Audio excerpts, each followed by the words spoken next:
안녕하세요. 서울기감이비인후과 원장 박민아입니다. 지난주에 이관의 압력 조절 기전에 대해 함께 살펴봤는데요. 많은 분들이 이관에 대해 조금 더 쉽게 이해하셨던 것 같아 뿌듯했습니다. 뜨거운 반응 감사합니다. 얼마 전 5월 초에 긴 연휴가 있었죠? 그쯤에서 많은 분들께서 항공성 중이염 약을 처방해 달라고 요청하셨었는데요. 오늘은 항공성 중이염 예방약의 정체와 이 약이 귀를 어떻게 보호해 주는지, 그리고 복용 시점은 언제가 좋은지 자세히 알아보도록 하겠습니다.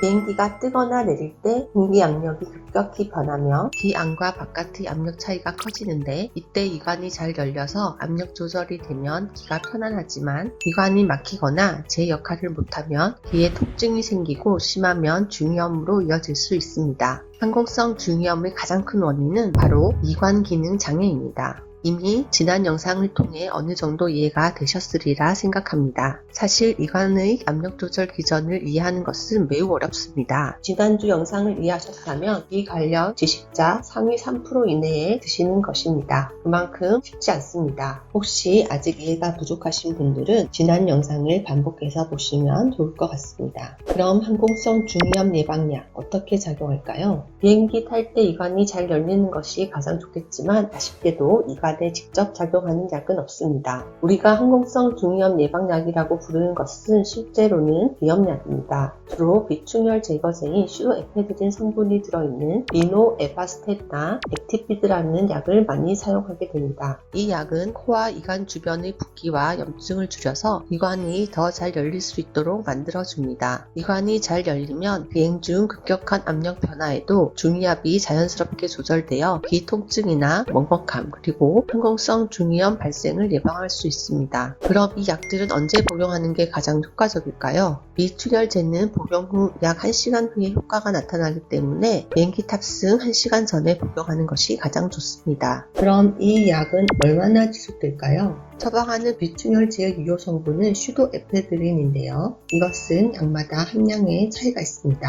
제가 주로 처방하는 리노에바스테르의 경우 슈도에페드린 120mg이 함유되어 있고 하루 2번 복용합니다. 즉, 한 알 복용 시 약효가 약 12시간 지속됩니다. 따라서 리노에바스테르를 복용하는 경우 국내 비행이나 동남 아시아권인 경우 비행기 이륙 1시간 전에 복용하면 착륙할 때까지 추가 복용 없이 충분히 귀를 보호할 수 있습니다. 그럼 장거리 비행에서는 어떻게 해야 할까요? 리노에바스테르를 예로 들어 설명해 보겠습니다. 예를 들어 첫 번째 비행이 6시간, 경유지 대기가 4시간, 그리고 두 번째 비행이 8시간인 긴 여행을 생각해 보겠습니다. 이 경우 먼저 첫 번째 비행기 탑승 1시간 전에 1차 복용을 합니다. 리노에바스테르의 약효는 12시간 정도 유지되기 때문에 첫 번째 비행 동안 귀를 충분히 보호할 수 있습니다. 그 다음 경유지에서 대기하는 동안에는 복용을 서두르지 않고 두 번째 비행기 이륙 1시간 전에 2차 약을 복용하면 됩니다. 이렇게 하면 두 번째 비행기의 이륙 시점에 맞춰 새로 약효가 발휘되기 때문에 두 번째 이착륙 과정에서도 귀를 안정적으로 보호할 수 있습니다. 앞서 말씀드린 액티피드는 슈도에페드린이 60mg 함유되어 있고 하루 3번 복용하는 약으로 약효가 약 8시간 지속됩니다. 액티피드의 경우 지속시간을 고려해서 복용 시점을 정하시면 되겠습니다. 간혹 이륙 전에 한 알, 착륙 전에 한 알 이렇게 복용하면 되나요? 하고 무지하시는 경우가 있는데, 이는 약효 지속 시간을 고려하지 않은 것으로 이렇게 복용한다면 과다 복용이 될 우려가 있습니다.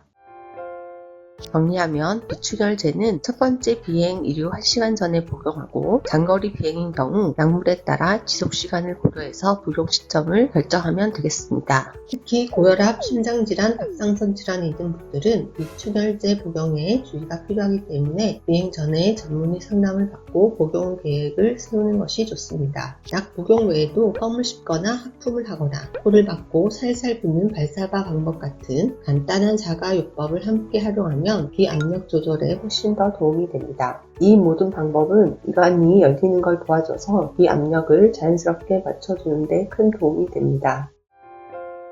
항공성 중이염 예방약을 무작정 복용하는 것이 아니라 어떤 원리로 작용하는지, 어떤 시점에 복용해야 가장 효과적인지를 알고 준비하면 훨씬 더 좋은 결과를 얻을 수 있습니다. 이번 영상이 쾌적한 비행과 귀 건강에 조금이나마 도움이 되셨길 바랍니다. 영상이 유익했다면 좋아요, 구독 부탁드립니다. 지금까지 귀 건강을 지킴이 박민아였습니다. 감사합니다.